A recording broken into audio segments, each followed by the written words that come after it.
Lucas 6:43 hanggang 49, ang mabuting balita ng Panginoon ayon kay San Lucas.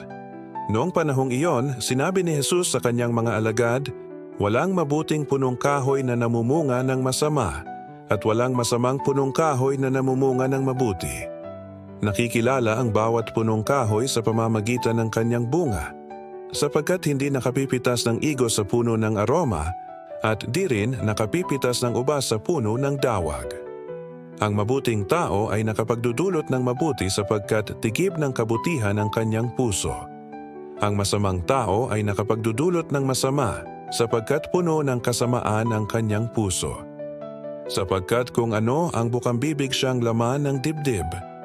Tinatawag ninyo akong Panginoon, Panginoon, ngunit hindi naman ninyo ginagawa ang sinasabi ko.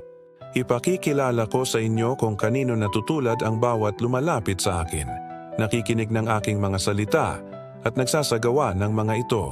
Katulad siya ng isang taong humukay ng malalim at sa pundasyong bato nagtayo ng bahay.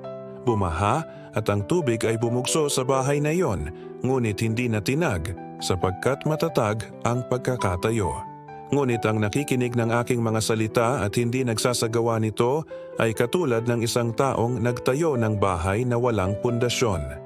Bumaha, nadaanan ng tubig ang bahay na iyon at pagtakay bumagsak. Lubusang nawasak ang bahay na iyon. Ang mabuting balita ng Panginoon.